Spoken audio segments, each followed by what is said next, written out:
संविधान प्रणेता doctor B R. Ambedkar को आज महाप्रणय दिवस उपलक्षे जातीय दलित आदिवासी माइनॉरिटी महासंघ पक्षरु एक भव्य शोभायात्रा पिपिली ब्लॉक छकठारु शोभायात्रा बाहरी दराकाज ब्रिज निकट आंबेडकर प्रतिमूर्ति निकट पर्यंत जाइଥିଲା। महासंघर राज्य सभापति विजय कुमार सेठीଙ୍କ नेतृत्व शताधिक महिला पुरुष ଏହି पदयात्रा सामिल होते। विभिन्न स्लोगान सह पारंपरिक वाद्य पिपिली बजार परिक्रमा करा पदयात्राटी दराकाज निकटरे पहुंचवा परे श्रीजुक्त सेठीଙ୍କ सभापतित्वरे एक सभार आयोजन होता। तेबे आयोजित सभा कार्यक्रम में पारला खेमुडी पूर्वतन विधायक राधाकांत सेठी मुख्य अतिथि भाव जोगदे आंबेडकर प्रतिमूर्ति माल्यार्पण करछथि।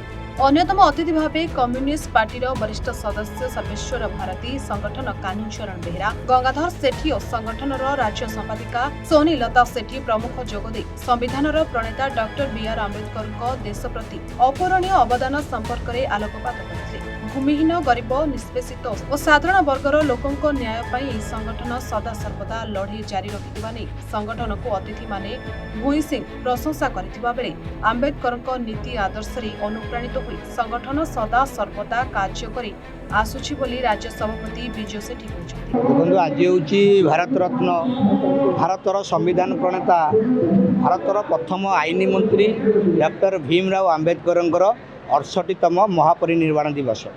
यही दिवस रे पुरी जिल्ला रे जो माने आंबेडकर को भल पाती से माने बाजार ताले ताले एवं स्लोगान ताले ताले एवं भाषण ताले ताले आज पिपिली ब्लॉक ठारू आसी पिपिली रे आंबेडकर प्रतिमूर्ति पहुँची विक्षोभ प्रदर्शन करुँच लक्ष्य रही आगामी दिन में जो प्रकार भूमिहीन लोक सब अच्छा सरकार ताको भूमि पट्ट देना आज को देश 78 वर्ष देश स्वाधीन है देना तेणु ये भूमि पाइबापी से माने राजरास्ता को ओह्लैबे एवं और लड़ाई करिवार शपथ नहीं आज जो बाबा साहेब डॉक्टर भीमराव आंबेडकर महापरिनिर्वाण दिवस पालन कर।